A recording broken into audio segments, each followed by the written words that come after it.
Hey guys, welcome back to my channel.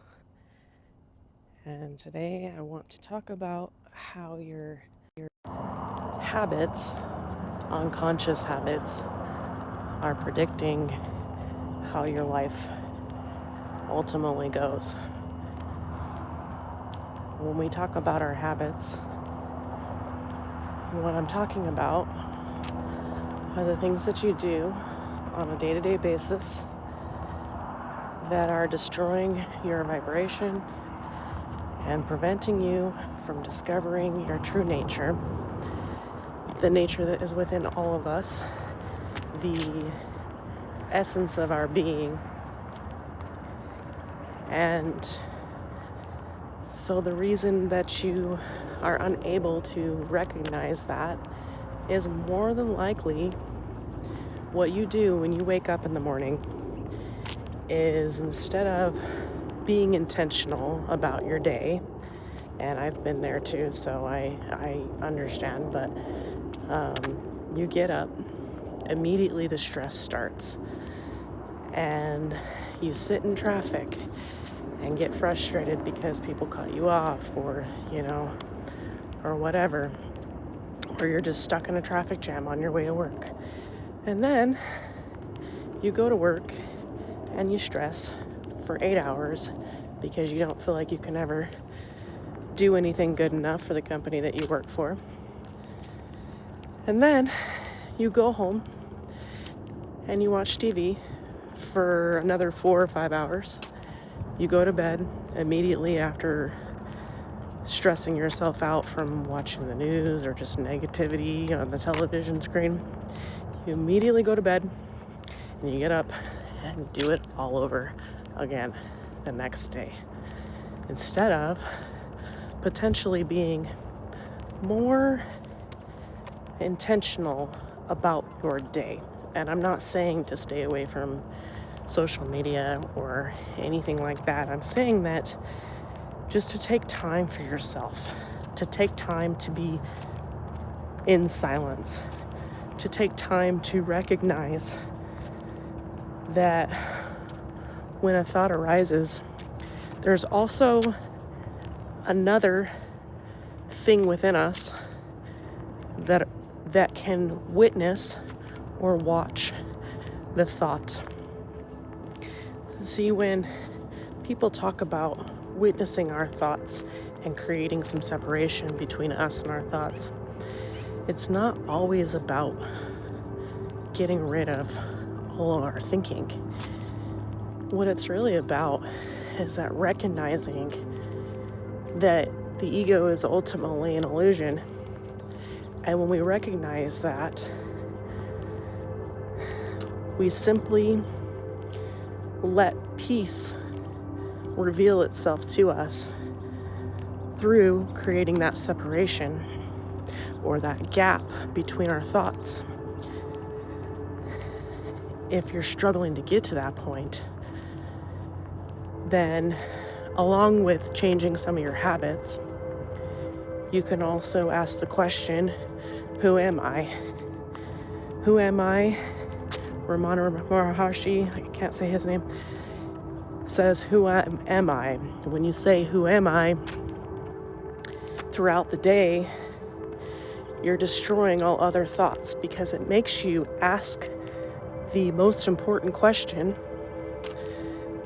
that you forget to ask because you, throughout the day, just let life take you over and go unconscious. But when you ask, who am I? It brings you back to remembering who you truly are, which is the awareness of all of your thoughts.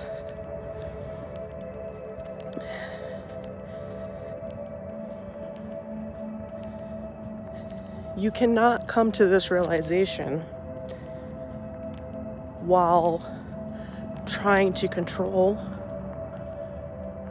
outcomes in your life, trying to control all of the thoughts that arise, In fact, that's the biggest hindrance to realizing your true nature, because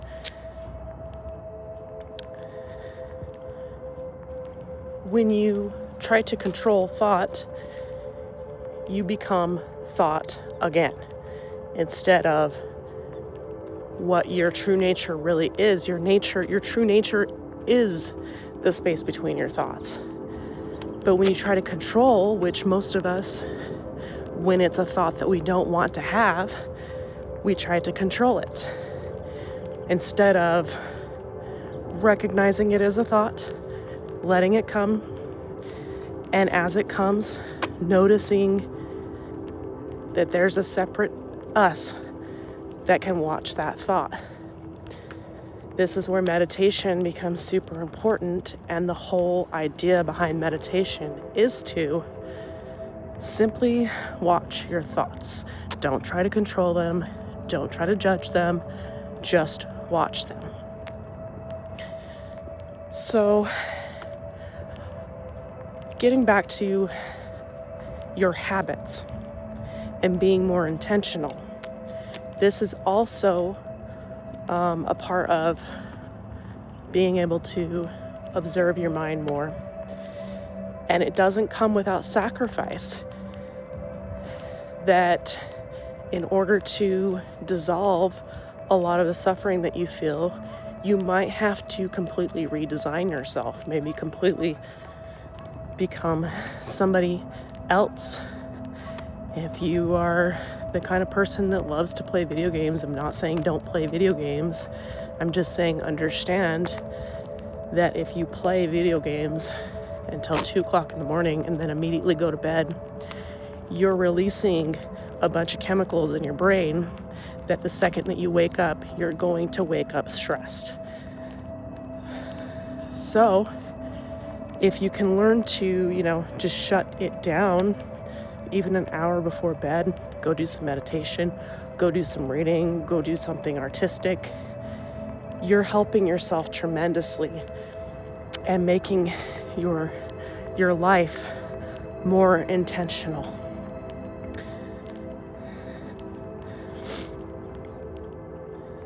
Once you've learned to redevelop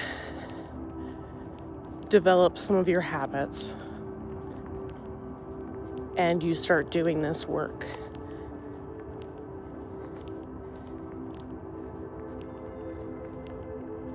once you start to notice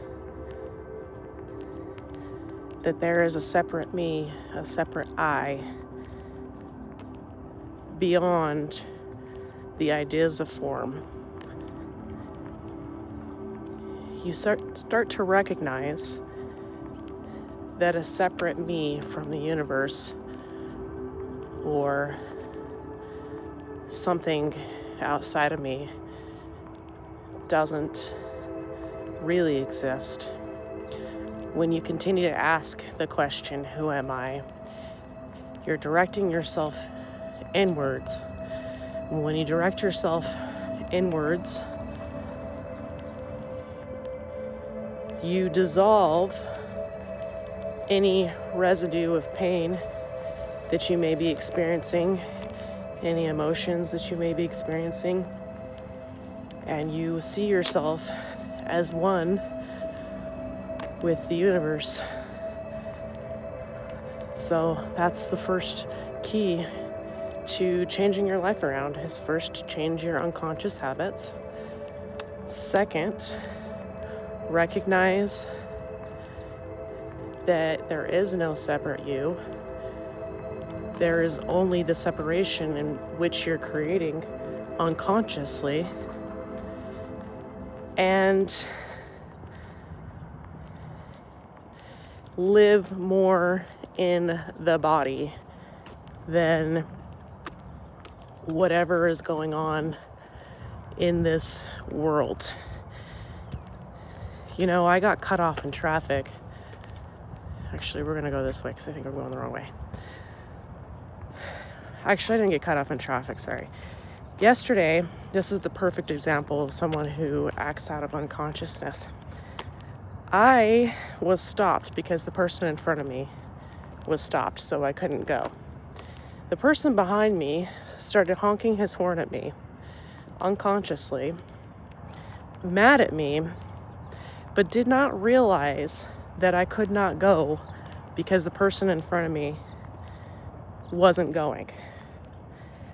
And you could see the look on his face of regret the second that he realized that he was honking at me for no reason. But if I were to have reacted in that situation, which I did not, I would have created more suffering for myself, more unconsciousness for myself, for somebody that I don't even know, just to let them get their little hit, just so that they could get their little bit of unconsciousness or little bit of pride. And I'm not going to do that. So this is the perfect example of being able to, instead of reacting in situations like that, recognize that the other person is acting out of unconsciousness, and you can come from a place of more compassion than reactivity.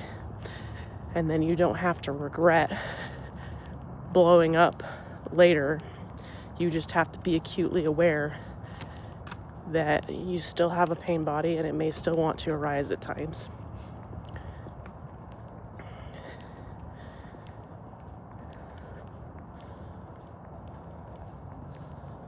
All right.